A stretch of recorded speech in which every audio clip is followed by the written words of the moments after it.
नमस्कार,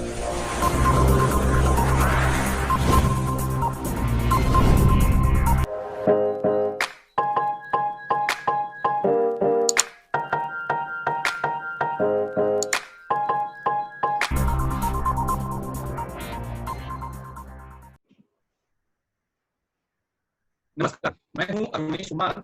आप देख रहे हैं यंग टर्न। ये वक्त है हमारे खास कार्यक्रम मीडिया मैटर्स का। और आज मीडिया मैटर्स में हम बात करेंगे मीडिया एजुकेशन की। और इस पर बात करने के लिए हमारे साथ जो बेहद खास मेहमान हुए हैं वो किसी परिचय के मुताबिक नहीं है, क्योंकि उनके पास 2 दशक से भी ज्यादा का लंबा अनुभव है। उन्होंने मीडिया इंडस्ट्री में भी काम किया है, एकेडमिक्स में भी काम किया है, प्रिंट, इलेक्ट्रॉनिक और डिजिटल तीनों ही माध्यमों में उन्होंने बेहतरीन कार्य किया है। 25 से ज्यादा किताबों का लेखन और संपादन उन्होंने किया है। और देश की पहली पत्रकारिता विश्वविद्यालय माखनलाल चतुर्वेदी राष्ट्रीय पत्रकारिता एवं जनसंचार विश्वविद्यालय में वो प्रोफेसर भी 10 साल तक रहे। इसके अलावा रजिस्ट्रार और वाइस चांसलर भी रहे। और हाल ही में देश के नंबर 1 मीडिया शिक्षण और प्रशिक्षण संस्थान IIMC में उन्हें महानिदेशक बनाया गया है। जी हाँ, मैं बात कर रहा हूं प्रोफेसर संजय द्विवेदी जी की। बहुत बहुत स्वागत है सर आपका हमारे इस कार्यक्रम में। नमस्कार अरुणेश जी, नमस्कार आप सबका। तो सर सबसे पहले तो मैं आपको बधाई देना चाहूंगा। IIMC का महानिदेशक बनने पर बहुत सारी बधाई। आपको कैसा लगा है जैसे सर्वश्रेष्ठ मीडिया शिक्षण और प्रशिक्षण संस्थान में इतने बड़े पद पर कार्यभार संभालना, आपको कैसा लग रहा है? नहीं, निश्चित रूप से IIMC जैसे संस्थान का नेतृत्व करना साधारण बात नहीं है। और मेरे जैसे साधारण क्षमता के व्यक्ति को यह काम अगर सूचना प्रसारण मंत्रालय ने दिया है तो निश्चित रूप से मैं अपने लिए एक अवसर भी मानता हूँ, चुनौती भी मानता हूँ। और पूरा प्रयास करूंगा कि IIMC के जो गौरवशाली इतिहास है IIMC का, उसमें कुछ नया जोड़ सकूं। बिल्कुल, आपके मार्गदर्शन में IIMC जो है नित नई ऊंचाइयां छुएगा, ऐसा हमारा भी पूरा विश्वास है। तो एक DG के तौर पर IIMC में आपकी प्राथमिकताएं क्या क्या होंगी? जी, मेरी प्राथमिकता ये है कि जो इसकी गौरवशाली परंपरा है इसको आगे बढ़ाना। मीडिया का ये वैसे भी सर्वश्रेष्ठ प्रशिक्षण संस्थान है और दुनिया के अंदर इसकी एक खास छवि है।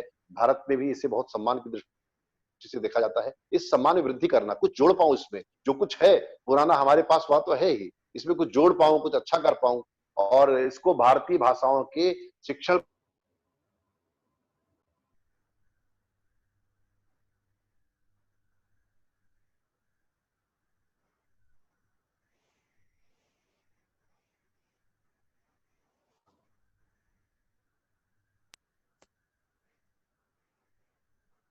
जी बिल्कुल, तो आप बेहतर से बेहतरीन संस्थान बनाएंगे IIMC को। ये बिल्कुल साफ हो जाता है क्योंकि आपका अनुभव इतना विराट है। अब मैं थोड़ा सा इसको IIMC से बाहर निकलकर पूरे देश भर में जो वर्तमान में मीडिया एजुकेशन की स्थिति है, इसको लेकर आप क्या कहेंगे? क्या आपको इसमें खूबियां और खामियां नजर आती हैं मीडिया एजुकेशन सेक्टर में? देखिए, मीडिया एजुकेशन का विस्तार बहुत हुआ है और पहले मीडिया शिक्षा के बारे में बहुत जानकारी नहीं थी, लोग जानते नहीं थे, ये मानते भी नहीं थे मीडिया पढ़े जाने की चीज हो। हमने स्वयं तमाम पत्रकारों और अध्यापकों से सुना छात्र जीवन में कि मीडिया पत्रकारिता भी कोई पढ़ाई जाने वाली चीज है। पर एक जनसंचार के रूप में, एक ज्ञान विज्ञान के अनुशासन के रूप में आज ये स्थापित है और ये अच्छी बात है कि बहुत अच्छा काम हमारे विश्वविद्यालय कर रहे हैं। और देश में आज तो पत्रकारिता के आधार पर ही चलने वाले 3 विश्वविद्यालय हैं, जयपुर में है, रायपुर में है, भोपाल में है। और इसके अलावा भारतीय जनसंचार संस्थान का योगदान हम देख ही रहे हैं। तो मुझे लगता है जनसंचार की जो शिक्षा है वो एक मुकाम पर आज पहुंची है और इसको लेकर गंभीर शोध अध्ययन का काम प्रारंभ हो गया है, क्योंकि क्षेत्र में अब लगभग सभी विश्वविद्यालय काम कर रहे हैं और मुझे लगता है कि आगे चल के हम इस दिशा में श्रेष्ठ काम कर पाएंगे।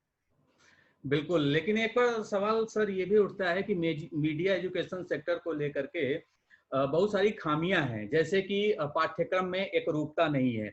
जैसे कि कोर्स कई ऐसे विश्वविद्यालय हैं जो BJMC चलाते हैं, तो कहीं पर BA ऑनर्स चलता है, तो कहीं पर MSc चलता है। तो ये पत्रकारिता कला संकाय में रखना चाहिए या विज्ञान संकाय में रखना चाहिए, इसको लेकर भी कोई एकरूपता नहीं बन पाई है। तो इस बारे में आप क्या कहना चाहेंगे? देखो अरुणेश जी, मेरा ये मानना है कि पाठ्यक्रमों की एक रूपता की बात करना बहुत ही मतलब क्या करें, बचकाने किस्म की बात है। पाठ्यक्रम में एक रूपता कैसे हो सकती है? विश्वविद्यालय है, विश्वविद्यालय स्वायत्त है और हर विश्वविद्यालय का अपना कोर होता है। जैसे Indian institute of mass communication में जब बच्चा पढ़ता है, तो हमारे पाठ्यक्रमों का जोर प्रशिक्षण पर है। पर जो एमए मास कम्युनिकेशन दूसरी डिग्रियां लेते हैं, उनका जोर एकेडमिक एक्सीलेंस पे ज्यादा रहता है, वो ज्यादा सैद्धांतिक की तरफ ज्यादा जाते हैं। जो लोग इलेक्ट्रॉनिक मीडिया इस तरह की फोकस पढ़ाई करते हैं, उनका किसी विषय विशेष पर फोकस होता है। पाठ्यक्रमों की विविधता जो है यह आवश्यक है। जो व्यक्ति जिस प्रकार से पढ़ना चाहेगा उस पाठ्यक्रम के साथ जाएगा। एक रूपता का आशय क्या है? एक रूपता का आशय एक सभी विश्वविद्यालयों में समान पाठ्यक्रम हो जाए। तो फिर स्वायत्तता का मतलब क्या रहा? समान पाठ्यक्रम का मतलब मुझे कोई बहुत अर्थ समझ में नहीं आता। समानता का आशय ये नहीं कि एक जैसी पढ़ाई तो हो नहीं सकती। अलग अलग विश्वविद्यालयों की अलग अलग विशेषज्ञता है। जी बिल्कुल। कोई किसी विषय में पारंगत है, कोई किसी विषय में पारंगत। जैसे जामिया मिलिया इस्लामिया का नाम आता है, तो इलेक्ट्रॉनिक मीडिया में उन्होंने बहुत अच्छा काम किया है। तो ऐसे हर विश्वविद्यालय की अपनी विशेषज्ञता होगी, उनके अपने पाठ्यक्रम होंगे, अपने पाठ्यक्रमों में वो श्रेष्ठतम योगदान देंगे, ऐसा मैं मानता हूँ। हाँ, तो सिलेबस में विविधता होनी चाहिए, ये बात आपने कही है। लेकिन मेरा सवाल ये था कि जो डिग्री मिलती है, क्योंकि कई यूनिवर्सिटीज इसको एमएससी इन इलेक्ट्रॉनिक मीडिया में देते हैं, तो कई MA in journalism and mass communication देते हैं। तो जिस तरीके से अगर आप जैसे बाकी पाठ्यक्रमों पर नजर डालें, बाकी कोर्सेज पर नजर डालें, तो अगर आप साइंस से पढ़ाई करना चाहते हैं तो आप बीएससी करेंगे, या तो फिजिक्स मैथ से करेंगे, या तो बायोलॉजी से करेंगे। वहीं पर मीडिया को लेकर के यही डिसाइड नहीं हो पा रहा, यूजीसी स्तर पर नहीं डिसाइड हो पा रहा, या यूनिवर्सिटी का मैनेजमेंट नहीं डिसाइड कर पा रहा कि हम इनको एमएससी की डिग्री दें, बीएससी की डिग्री दें, या बीजेएमसी की, या बीए की, या एमए की। तो ये डिग्री को लेकर कंफ्यूजन है। नहीं, वो ठीक बात है, पर इस पे धीरे धीरे एक रूपता आ रही है। क्या है कि इसमें क्योंकि टेक्नोलॉजी का पार्ट लगभग इक्वली ही है। 50% आप मान लीजिए कंटेंट की बात है, तो 50% टेक्नोलॉजी की बात है। तो जहां टेक्नोलॉजी और भाषा दोनों का समन्वय होता है, एक अलग किस्म का वहां पर एक विज्ञान होता है। तो इसको लेके ठीक बात आप कहते भ्रम है। हमें कम से कम पाठ्यक्रमों किनमें ना सही, उनके नामों में एक रूपता के बारे में बिल्कुल। प्रयास करना चाहिए, सोचना चाहिए। ये आपका सुझाव ठीक है और इस दिशा में हम प्रयास भी कर रहे हैं कि आईएमसी के माध्यम से इसी माह एक ऐसा सेमिनार हम आयोजित करें जिसमें नई शिक्षा नीति के प्रकाश में, नई शिक्षा नीति के जो डायरेक्शंस हैं उसमें उसको ध्यान में रखते हुए किस तरह से हम मीडिया के और संचार के पाठ्यक्रमों में क्या क्या सुधार कर सकते हैं। एक मॉडल पाठ्यक्रम भी हम बनाना चाहते हैं, एक आदर्श पाठ्यक्रम भी बनाना चाहते हैं। जो हम ये नहीं चाहते, इम्पोज नहीं करना चाहते किसी पे जो सारे लोग चलाएं उस पाठ्यक्रम को। हम सिर्फ सजेशन के नाते कि ये चीजें मीडिया पाठ्यक्रम में बनाई और दिखाई जानी चाहिए और बच्चों को कम से कम इतना बताया जाना जरूरी है। उस दिशा में हम प्रयास कर रहे हैं और मुझे लगता है इन प्रयास जरूर समाज का और मीडिया के शिक्षकों का साथ मिलेगा। बिल्कुल। लेकिन मीडिया एजुकेशन के दायरे जो है बहुत इसका विस्तार हो रहा है।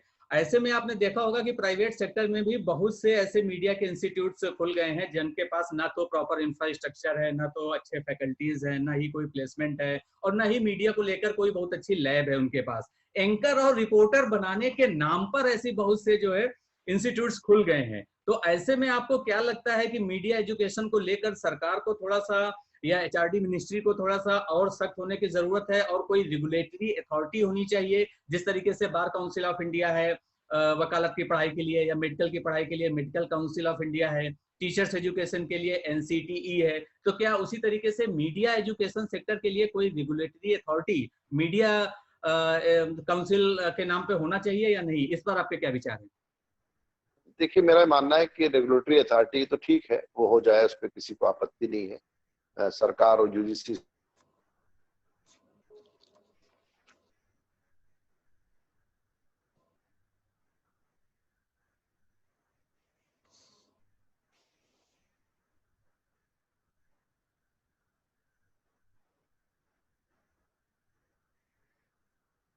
तो ये सरकारी निजी क्षेत्र दोनों का हाल है।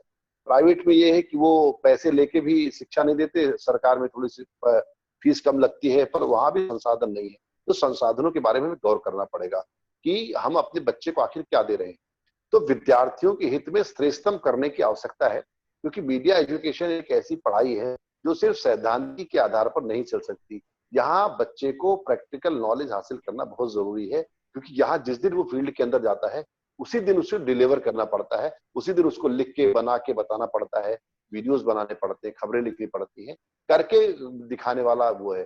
तो बहुत सैद्धांतिक पढ़ाई से ये चीजें चलती नहीं है। और मुझे लगता है कि मीडिया एजुकेशन को बहुत लोग हल्के तरीके से लेते हैं और ये मानते हैं कोई भी व्यक्ति मीडिया पढ़ा सकता है, कोई भी व्यक्ति मीडिया का शिक्षण कर सकता है। अनेक स्थानों पर मैंने देखा कि किसी भी स्ट्रीम का प्रोफेसर है, वो मीडिया में विभागाध्यक्ष बनकर बैठा हुआ है, कहीं कहीं पे पुस्तकालय विज्ञान के लोग बैठे हैं, कहीं राजनीति विज्ञान के लोग बैठे हैं, कहीं हिंदी साहित्य के लोग बैठे हैं। अरे भाई, आपको हिंदी आती है इसका ये मतलब नहीं कि आप मीडिया के आचार्य भी हो सकते हैं। बिल्कुल। भाषा एक अलग विधा है, मीडिया एक अलग विधा है, ये एक अलग किस्म का अनुशासन है। आप हिंदी के बहुत अच्छे साहित्यकार हैं, आवश्यक नहीं कि आप मीडिया में भी उसी प्रकार का हस्तक्षेप कर सकें।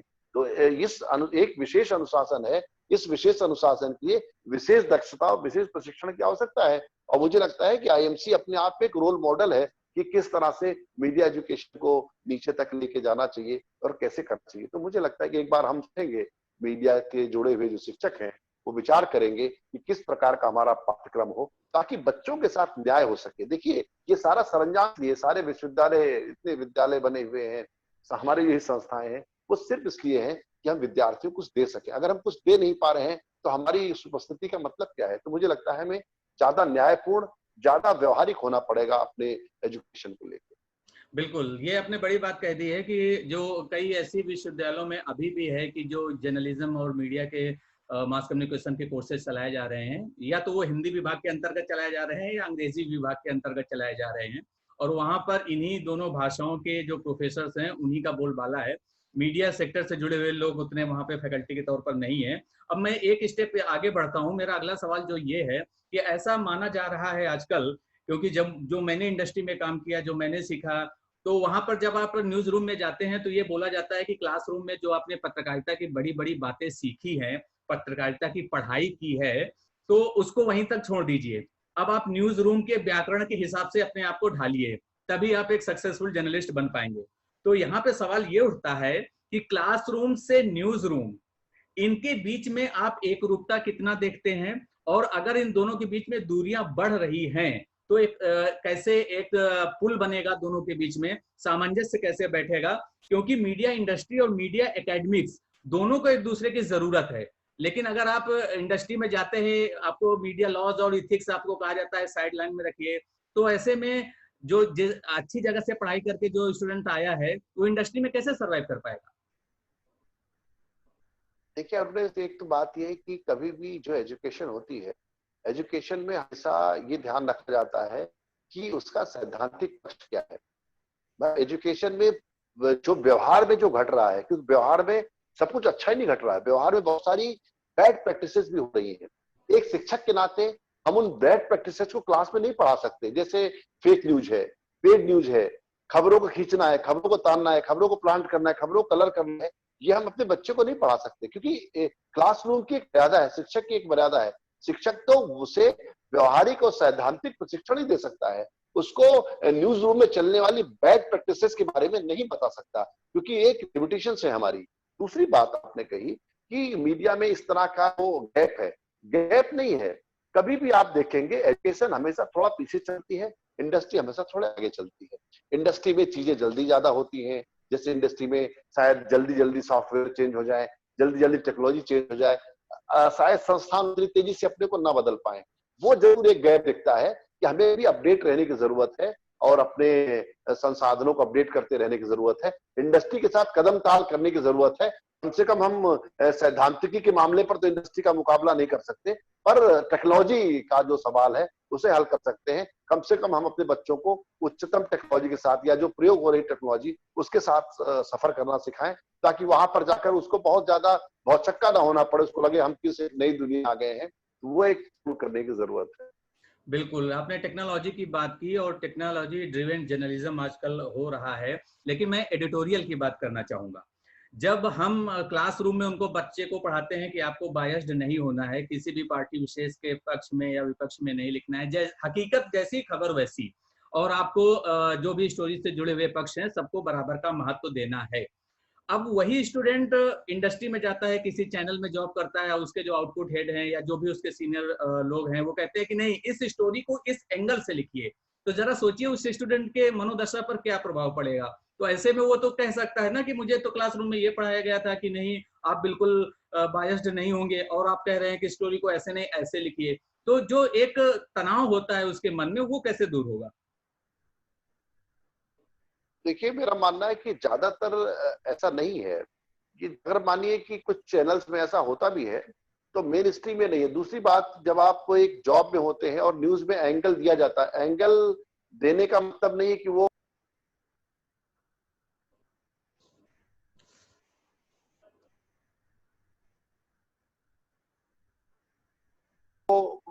कि वो चीजें नहीं बन पाती। जैसे एक विचार है, आपका एक विचार है, तो उसमें सहमति आवश्यक नहीं कि हम लोग एक सहमति रखें। हमारे समय के बहुत बड़े पत्रकार हुए, श्री प्रभाष जोशी जनसत्ता के संपादक रहे।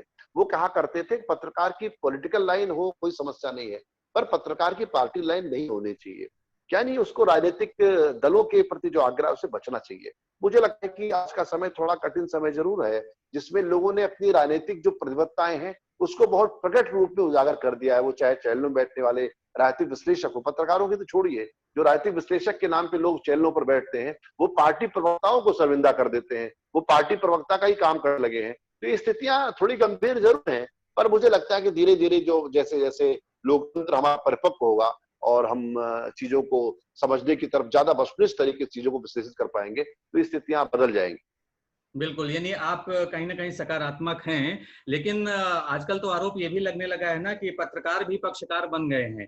और एक ऐसे में महत्वपूर्ण सवाल ये उठता है कि आज का जो मीडिया है, खास तौर पर टीवी मीडिया, वो लेफ्ट और राइट की जो आइडियोलॉजी है उसमें बटा हुआ नज़र आता है। ऐसे में जब एक नया स्टूडेंट, एक होनहार स्टूडेंट इंडस्ट्री जॉइन करता है, कोई न्यूज़ चैनल जॉइन करता है, तो वो रियल जर्नलिस्ट कैसे बने? क्योंकि वो खबरों को लेकर अपनी पर्सनल विचारधारा उस पे नहीं थोपना चाहेगा। लेकिन अगेन सवाल वही उठेगा कि जब आपका बॉस आपको कह रहा है कि इस स्टोरी में इस वाले एंगल को हाईलाइट करो या इस पक्ष के बारे में बोलो, दूसरे पक्ष को मत सुनो, तो ऐसे में कहीं ना कहीं वो टेंशन में तो रहेगा ही ना कि कहीं मैं गलत इंडस्ट्री तो मैंने अपने करियर के रूप में नहीं चुन ली है। तो ऐसे में जब मीडिया ही बटा हुआ है लेफ्ट और राइट में, तो हम आने वाली जो नई जनरेशन है, स्टूडेंट्स हैं मीडिया के, उनको कैसे समझाएंगे?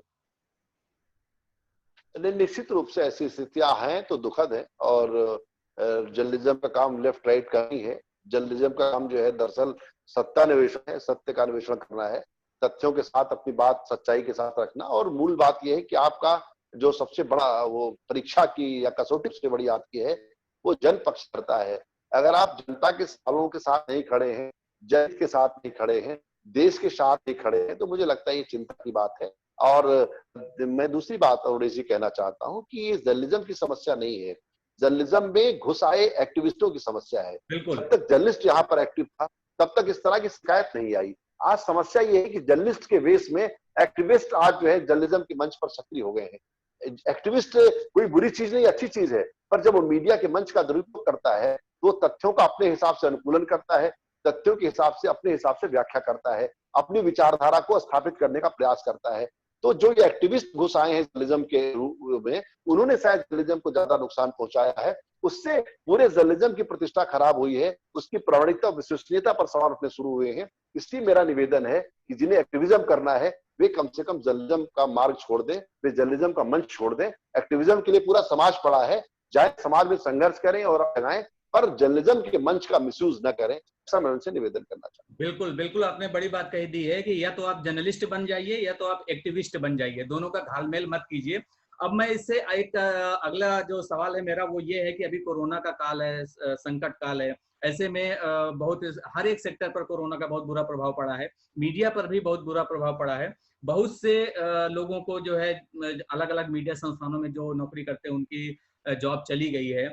कई बार तो इसको जो है बहाना बनाकर कि कोरोना का संकट है, जो टाइम्स ऑफ इंडिया जैसे बड़े जो संस्थान हैं वो भी लोगों को बाहर निकाल रहे हैं। ऐसे में सवाल ये उठता है, मैं स्टूडेंट्स के नजरिए से ये सवाल उठा रहा हूँ कि जब स्टूडेंट जो पास आउट होने वाला है, जिसको इस साल अपना मीडिया में करियर बनाना है, वो ये देखता है कि यहाँ पे जो 10-15 साल से जो काम कर रहे हैं उन्हीं की जॉब सेफ नहीं है, उन्हीं को कभी भी निकाल दिया जाता है। ऐसे में उनका अपना करियर कैसे जो है ब्राइट होगा, उनका फ्यूचर कैसे ब्राइट होगा? तो ऐसे स्टूडेंट्स को आप क्या संदेश देना चाहेंगे? कि अरुणेश जी, ये एक ऐसा संकट है कोरोना का जिसके बारे में किसी को कल्पना नहीं थी। और ये सिर्फ भारत का संकट नहीं है, एक वैश्विक संकट है। और मुझे लगता है जब इस तरह के संकट सामने आते हैं तो इसमें सबसे बड़ा समस्या ये है, इस प्रकार की समस्याओं से जूझने का हमारा अभ्यास नहीं है। इसलिए थोड़ा सा आपको गड़बड़ दिख रही है, पर मुझे लगता है धीरे धीरे हालात समझेंगे, हालात समझ जाएंगे, कोई ना कोई रास्ता निकलेगा। पर ये बात ठीक है, जिस प्रकार की सूचनाएं मिली हैं उद्योग से, इंडस्ट्री से, जिस तरह से लोगों की तनख्वाह कम की गई या लोगों को नौकरियों से निकाला गया, ये बहुत दुखद है। और मुझे लगता है कि बड़े संस्थानों ने ये किया, ये और भी ज्यादा दुखद है कि आप मार्च में संकट शुरू हुआ और अपने तनख्वाहें कम होने लगी। तो ऐसे में सर एक सवाल ये भी उठता है कि प्रधानमंत्री जी ने कहा कि आप किसी को भी नौकरी से मत निकालिए, कोरोना का संकट है, हम इस संकट से पार पाएंगे। देश और विदेश सब जगह जो है लोग इससे बहुत बुरी तरह से प्रभावित हैं। और उन्होंने अनुरोध किया था प्राइवेट सेक्टर में भी कि किसी को नौकरी से मत निकालिए और ये आपदा है। लेकिन उन्होंने ये भी एक दूसरे भाषण में कहा कि आपदा में अवसर तलाशिए, आत्मनिर्भर बनिए। तो क्या मीडिया ने उनकी दूसरी सलाह को ज्यादा गंभीरता से ले लिया कि कोरोना जैसी आपदा है तो इसका बेहतरीन अवसर है, चलिए जो हमारे पास स्टाफ है उनको जो निकाल दिया जाए? क्या उनको, आपको लगता है कि उनको एक कोरोना का बहाना मिल गया? क्योंकि जो बड़े संस्थान है वो क्यों निकाल रहे हैं, एक बड़ा सवाल ये है। और ऐसे लोग निकाले जा रहे हैं जो ऑलरेडी 10-15 साल से काम कर रहे हैं, अच्छी परफॉर्मेंस दे रहे हैं। तो कोरोना जैसी आपदा को अवसर मानकर, बहाना मानकर क्या उन्होंने पत्रकारों को बाहर निकाला है? आपको क्या लगता है? नहीं नहीं, सिर्फ मीडिया इंडस्ट्री में नहीं, सब प्रकार के जो उद्योग है, सब प्रकार की जो इंडस्ट्री है, हर इंडस्ट्री में लोगों को साथ समस्या आई है। अब क्योंकि हम लोग मीडिया के लोग हैं तो हमारे सामने मीडिया के संदर्भ ज्यादा है। हमारे मित्र बाहर हुए होंगे या हमारे जानने वाले नौकरियों से गए होंगे। देश के सभी उद्यमों से लोगों को नौकरियों से निकाला भी गया है और उनकी जॉब भी गई है और इसके साथ साथ उनका वेतन भी कम किया गया है। तो निश्चित रूप से चिंता की बात तो है। और मुझे लगता है कि हमें होप रखनी चाहिए कि ये जो संकट का समय है वो कम हो और जल्दी से हम संकट से बाहर निकल आए। क्योंकि भारत एक विश्व की बढ़ती हुई अर्थव्यवस्था है, तो मुझे लगता है बहुत लंबे समय तक ये चीजें नहीं चलेंगी। ये सामयिक संकट है, ये बात ठीक है कि संकट से जूझने का हमारे पास जो मैकेनिज्म है, जो अभ्यास है, वो नहीं है। इंडस्ट्री के जो लोग रहे होंगे, जो प्रबंधक हैं, उन्होंने थोड़ी हड़बड़ी जरूर दिखाई है कास्ट कटिंग के नाम पे। मुझे लगता है कि ऐसे संकटों के समय में पूरे समाज को एकत्र होकर के उस संकट का मुकाबला करना चाहिए। इंडस्ट्री भी उसमें से एक है। तो अगर हम अपने संयम के साथ चीजों को कर पाएंगे तो मुझे लगता है ज्यादा बेहतर भविष्य हमारे सामने। बिल्कुल। और अब आखिर में आपसे ये भी जानना चाहेंगे कि आपने देखा होगा कि हाल ही में, बल्कि मुझे तो लगता है जब से ये 90 के दशक में न्यूज चैनलों की शुरुआत हुई है, तब से जो है खबरों से सबसे ज्यादा खिलवाड़ न्यूज चैनल्स में हो रहा है। और बहुत से स्टूडेंट्स हैं जो एंकर या रिपोर्टर बनना चाहते हैं, प्रोड्यूसर बनना चाहते हैं, बुलेटिन प्रोड्यूसर बनना चाहते हैं। ऐसे में जब उनको ये कहा जाता है कि भाई आपको इसी खबर से खेलना है, इसी खबर को कंटिन्यू करना है, एक तरीके से मीडिया ट्रायल करना है, या जर्नलिस्ट हैं लेकिन आपको जज की भूमिका निभानी है, तो ऐसे में आप क्या देखते हैं कि न्यूज चैनल नॉइस चैनल क्यों बनते जा रहे हैं, और ऐसे में ये लोग पत्रकारिता का कितना नुकसान कर रहे हैं? जी, मुझे लगता है कि न्यूज चैनलों की बहुत ज्यादा आलोचना हो रही है और न्यूज चैनल जिस प्रकार की उनकी भूमिका है, जिस प्रकार वो डिबेट्स आयोजित कर रहे हैं, जिस प्रकार की चीख चिल्लाहटें स्क्रीन पे हैं, निश्चित रूप से समाज उसको हैरत में देख रहा है और हैरतमंद होकर देख रहा है। और मुझे लगता है कि देखिए, एक समय में जो है टेलीविजन में भूत प्रेत है, इस तरह की चीजें चली, नाग नागिन, बाद में ये डिबेट्स पे आ गए हैं। पर अंततः आपको खबरों पे आना पड़ेगा, सीरियस खबरों पे आना पड़ेगा, क्योंकि टीवी अभी हमारे यहाँ एक युवा माध्यम है, जवान माध्यम है, अपने सर्वाइवल के लिए युद्ध कर रहा है। टीआरपी की एक जंग है उसके सामने, जिसमें दर्शकों को होल्ड करने का उसको एक वो है। मुझे लगता है धीरे धीरे ये जो बहसें हैं ये गंभीर बहसों में बदलेंगी और खबरों खबरों को जगह मिलेगी, खबरों को जगह बनेगी। बिल्कुल, तो यानी मुझे जो मैं तो स्टूडियो जर्नलिज्म एक तरीके से हो रहा है कि आपने 4 लोगों को बुला लिया और जो है बहस कर रहे हैं, वो भी सार्थक बहस नहीं है, निरर्थक बहस है। और ग्राउंड रिपोर्टिंग जो है वो मिस हो रही है, स्टूडियो जर्नलिज्म ज्यादा हो रहा है। इस पे धीरे धीरे सुधार आएगा क्योंकि लोग भी असली खबर देखना चाहते हैं, खबर से खिलवाड़ नहीं देखना चाहते हैं। अब मैं एक अगले विषय पर आना चाहूंगा जो कि मीडिया एजुकेशन से ही जुड़ा हुआ है। यूपीएससी संघ लोक सेवा आयोग में आज भी पत्रकारिता एवं जनसंचार विषय को शामिल नहीं किया गया है। बहुत से छात्र इसकी मुहिम चला रहे हैं, तो आपका नजरिया क्या है कि क्या इस विषय को लेकर के भी यूपीएससी को ध्यान देना चाहिए? काफी समय से ये डिबेट चल रही है, बल्कि दिल्ली में एक कार्यक्रम में हुआ था, उसमें भोपाल में आया था मैं, और यहाँ आया भी था मैं, और कई मेंबर ऑफ पार्लियामेंट उस कार्यक्रम में आए थे, और हम सब पत्रकारों ने उनके सामने बात रखी थी कि आप हमारी आवाज बने और यूपीएससी पर ये प्रभाव डालें कि इसको मीडिया और जनसंचार की शिक्षा को इसमें शामिल करें। क्योंकि आप ये देखें कि जब नेट की परीक्षाओं में हमने जनसंचार को एक विषय के रूप में स्वीकार कर लिया, तो यूपीएससी में स्वीकार करने में कोई बाधा नहीं है। और अब जनसंचार की शिक्षा एक अनुशासन के रूप में वैश्विक तौर पर स्वीकारी जा चुकी है, और नेट में हम इसको स्वीकार ही कर चुके हैं। तो मुझे लगता है कि सरकारों को चाहिए इस दिशा में प्रयास करें, और ये बहुत अच्छा होगा अगर इसको स्वीकार किया जाए। बिल्कुल, तो कहीं ना कहीं जो है सरकार चाहे तो बिल्कुल ऐसा कर सकती है। बहुत सारे विषयों को लेकर के यूपीएससी सिविल के एग्जाम्स को कंडक्ट कराता है। ऐसे में पत्रकारिता एवं जनसंचार जो कि एक बहुत ही महत्वपूर्ण विषय है, इसको लेकर भी यूपीएससी को सोचना चाहिए, कुछ करना चाहिए। लेकिन अभी तक हाल फिलहाल में तो ऐसा कुछ नजर नहीं आ रहा है। उम्मीद है कि भविष्य में कभी ना कभी ऐसा जरूर होगा कि जब जनसंचार और पत्रकारिता विषय को लेकर के भी स्टूडेंट्स सिविल सर्विसेज की तैयारी कर पाएंगे। अब हम बात करते हैं, आपने यूजीसी नेट की बात की कि जर्नलिज्म में यूजीसी नेट होता है। ऐसे में अगला सवाल मेरा आपसे ये होगा कि बहुत से ऐसे केंद्रीय विश्वविद्यालय हैं, आईआईएमसी है और भी स्टेट यूनिवर्सिटीज हैं जो गवर्नमेंट सेक्टर की हैं।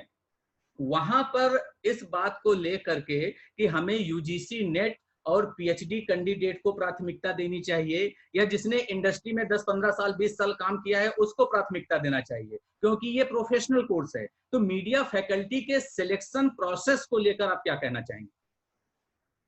देखिए, मेरा ये मानना है कि अगर आप शैक्षणिक क्षेत्र में आते हैं, शिक्षा के क्षेत्र में आते हैं, तो अपेक्षित जो योग्यता है वो आपको धारण करनी ही चाहिए। नेट और पीएचडी, देखिए क्या होता है, विश्वविद्यालय मूलतः रिसर्च के केंद्र है ना। ये कोई टेक्नोलॉजी सिखाने की जगह नहीं है। विश्वविद्यालय का जब हम आम लाभ लेते हैं तो बहुत बड़ी चीज हो जाती है।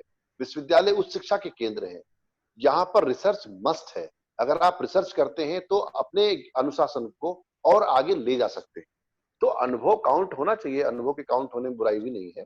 पर कहीं ना कहीं जब आप रिसर्च को करते हैं या रिसर्च को आगे बढ़ाते हैं, तो उसमें रिसर्च जिनने की है या कर रखी है उनको प्राथमिकता मिलनी ही चाहिए।